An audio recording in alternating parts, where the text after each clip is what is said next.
दोस्तों नमस्कार, आप देख रहे हैं पोल टॉक और मैं हूं संतोष कुमार पांडे। लगातार उत्तर प्रदेश की खबरों से अपडेट कर रहा हूं मैं आपको, क्योंकि उत्तर प्रदेश में चुनाव होने वाले हैं और पॉलिटिकल जो टॉक होती है वो पोल टॉक पर बहुत सटीक, विश्लेषणात्मक और गंभीर होती है। यहां पर हम चर्चा उन्हीं बातों की करते हैं जो लगभग मामला में बने रहते हैं।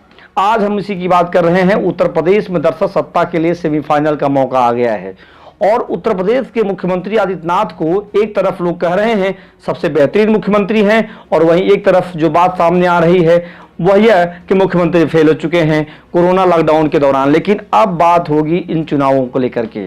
इस 7 विधानसभा सीटें ऐसी हैं जिसमें से 5 भाजपा की हैं, 2 सपा की हैं। कहीं इसमें बसपा का भी मामला बनता है, लेकिन सबसे बड़ी बात होगी अगर इन 7 सीटों में कहीं भी कांग्रेस तीसरे या दूसरे नंबर पे आती है तो प्रियंका गांधी वाड्रा के लिए बड़ी खबर होगी। लेकिन साथ ही साथ आज आपको हम बताएंगे कि वो ऐसी सीटें हैं जो सपा और भाजपा के वजूद की सीटें हैं, जहां पर भाजपा ने पिछले 5 सालों में अपनी जमीन बनाई, अपना मकान बनाया और अपना विधायक बनाया। लेकिन आज क्या उसकी जमीन और मकान दोनों ढह चुके हैं? आज इसी पर हम चर्चा करेंगे। वो 7 विधानसभा सीटें कौन कौन सी हैं, वो सत्ता के सेमीफाइनल मानी जा रही हैं। पहला नाम है, हम चलेंगे सबसे पहले जो सीट खाली हुई उसका नाम है उन्नाव की बांगरमऊ। बांगरमऊ से कुलदीप सिंह सेंगर विधायक हैं और उनकी सदस्यता रद्द हो चुकी है। वहां पर उपचुनाव होना है, सभी को पता है। कुलदीप सिंह सेंगर किस मामले में जेल में हैं, उन्हें ताउम्र सजा सुनाई गई है और कुलदीप सिंह सेंगर भाजपा के विधायक हैं। वहां पर उपचुनाव होगा। अगर वहां पर सपा अपना गेम कर जाती है तो सपा के लिए बड़ी उपलब्धि होगी। बताया जा रहा है यहां पर बसपा फाइट में है। दूसरी सीट है रामपुर की स्वार टांडा, जहां से आजम खान के बेटे अब्दुल्ला आजम विधायक हैं और उनकी सदस्यता खत्म हो चुकी है। वह भी सीट सपा की ही है, लेकिन माना जा रहा है यहां पर भाजपा लड़ाई में है। अगर भाजपा इस सीट को जीतती है तो आजम खान के लिए बड़ी चुनौती होगी, लेकिन कहीं ना कहीं आजम खान अपनी पत्नी को यहां से चुनाव लड़ा सकते हैं और उनकी पत्नी अगर चुनाव यहां से लड़ती हैं तो जीत तय मानी जा रही है।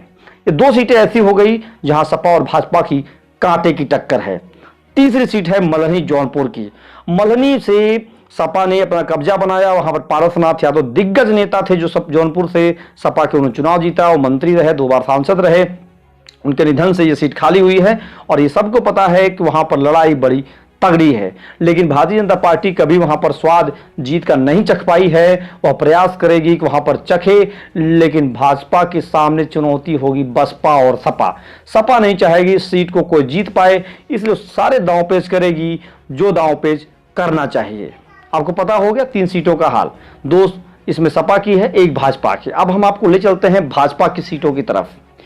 अब आप यहीं से चलिए, आप आ जाइए अमरोहा। अमरोहा में जो सादात सीट है विधानसभा, वहां से विधायक रहे और कैबिनेट मंत्री रहे, अमरोहा से सांसद रहे चेतन चौहान। उनका निधन हो गया है, आपको पता है, अभी हाल ही में हुआ है। उनकी भी सीट पर उपचुनाव होगा और उस चुनाव में भाजपा के लिए बड़ी ही दावे की बात है, क्योंकि भाजपा ने वहां पहली बार चुनाव जीता है। सपा बसपा की सीट रही है और यहां पर सपा दूसरे नंबर पर रही है। मामला यहां तक पहुंच गया था कि सपा सीट को निकाल ले जाएगा, लेकिन लास्ट में 20 से कुछ हजार वोटों से यहां पर चेतन चौहान को जीत मिली। अमरोहा में अभी जो है जो सांसद हैं वो बसपा के हैं। माना जा रहा है कि बसपा की तरफ थोड़ा सा लहर बढ़ रही है। अगर इस उपचुनाव में बसपा ने यहां पर जीत दर्ज कर ली तो यह बड़ा संकेत होगा भारतीय जनता पार्टी के सत्ता के लिए, बड़ा संकेत होगा बसपा के लिए विधानसभा चुनाव के दौरान। इन 4 सीटों का आपने हाल देख लिया। इसमें अब भाजपा की सीटें हैं। फिर हम चलते हैं आपको लेकर के कानपुर की घाटमपुर विधानसभा सीट, जहां से अरुण कमल अभी जो मंत्री थी, कैबिनेट मंत्री थी, उनका निधन हो गया है और उस सीट पर भी बसपा अपनी दावेदारी करेगी, क्योंकि बसपा पिछली बार दूसरे नंबर पर रही है। इस सीट पर भी भाजपा को अपनी सीट बचाना मुश्किल होता दिख रहा है, लेकिन चुनौती तो बड़ी है। इन सीटों के बाद अब हम आपको ले चलते हैं बुलंदशहर सदर की तरफ। बुलंदशहर सदर में सिरोही जी की मौत हो गई थी कुछ दिन पहले। वो भाजपा के विधायक थे और वहां पर भी उन्होंने बड़ी मुश्किल से भाजपा की सीट निकाल पाए थे। वहां पर भी मुश्किलात हैं, लेकिन लग रहा है कि भाजपा वहां पर कमबैक करेगी। लेकिन अब एक सीट और है देवरिया की, जहां से जन्मेजय सिंह का अभी आज निधन हुआ है, जो भाजपा से लगातार 2 बार से विधायक थे। बसपा में भी उनकी पैठ रही, लेकिन जन्मेजय सिंह की सीट इसलिए महत्वपूर्ण हो जा रही है क्योंकि भाजपा वहां से चुनाव मैदान में ताल ठोक रही है और मोदी के लिए वहां से बिहार साधना भी आसान हो गया था। माना जा रहा है कि जन्मेजय की सीट भाजपा फिर वापस निकाल लेती है तो भाजपा के लिए बड़ी उपलब्धि होगी। ये वो सीटें हैं विधानसभा की जहां पर चुनौती तगड़ी है। 7 विधानसभा सीटें हैं, इन 7 पर सेमीफाइनल की टक्कर है। लेकिन माना जा रहा है कि आदित्य योगीनाथ उन सभी दांवपेच को करने में जुट गए हैं जिससे उन्हें हार न मिले। लेकिन हार न मिले इसके लिए जनता पर आप कोई दांवपेच नहीं कर सकते। आपकी पॉपुलैरिटी, आपका काम यह बता देगा कि इन 7 सीटों का विजेता कौन है।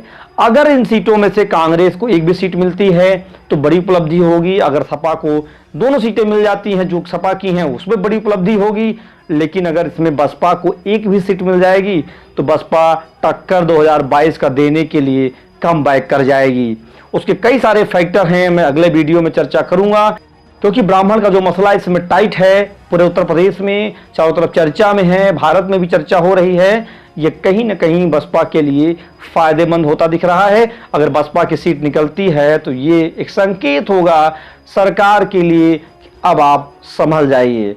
और बताया जा रहा है इस उपचुनाव के बाद मंत्रिमंडल का विस्तार भी हो सकता है, चीजें डैमेज की जाएंगी, डैमेज कंट्रोल होगी और उसको संभालने के लिए सरकार तो काबिल ही है। लेकिन हम जो चर्चा कर रहे हैं इन 7 विधानसभा सीटों की, आपको हमने बता दिया इन सभी सीटों के बारे में। ये सभी सीटें हैं कानपुर की, देवरिया की, बुलंदशहर की, उन्नाव की, जौनपुर की, और आपको हमने बताया कानपुर के अलावा जो सीटें हैं वो रामपुर खास है। चीज़ों को लेकर के अब पूरी तरह से कवायद कसी जा चुकी है। अब माना जा रहा है कि आदित्यनाथ योगी के लिए चुनौती बड़ी होगी। इन 7 विधानसभा सीटों में से जो पार्टी जीत करके अधिक सीटें लेकर के आएगी उसके लिए चुनौती आसान होगी और जो चुनौती लेना चाहेगी वो यहाँ सीटों को खो देगी। और यही कहानी है। पोल टाक पर सटीक विश्लेषण लगातार आप देख रहे होंगे। बिहार का, दिल्ली, झारखंड, हरियाणा और राजस्थान में अशोक गहलोत, सचिन पायलट के बीच जो नूरा कुश्ती हुई उसको भी आपने देखा होगा। और सभी पर सटीक विश्लेषण, सटीक जानकारी, सटीक भविष्यवाणी यही होता है और कहीं नहीं होता है। हमारे सूत्र, हमारे लोग दिन भर काम करते हैं और हमें बताते हैं। तो पोल टाक की खास रिपोर्ट थी कि सत्ता का सेमीफाइनल शुरू हो गया है। चुनौती है आदित्यनाथ के लिए, चुनौती है अखिलेश के लिए, चुनौती है मायावती के लिए, चुनौती है प्रियंका गांधी वाड्रा के लिए, चुनौती है उनके लिए जो ताल ठोकना चाहते हैं। इसी 7 सीटों से तय हो जाएगा कि सेमीफाइनल किधर जा रहा है और फाइनल में कौन विजेता बनेगा।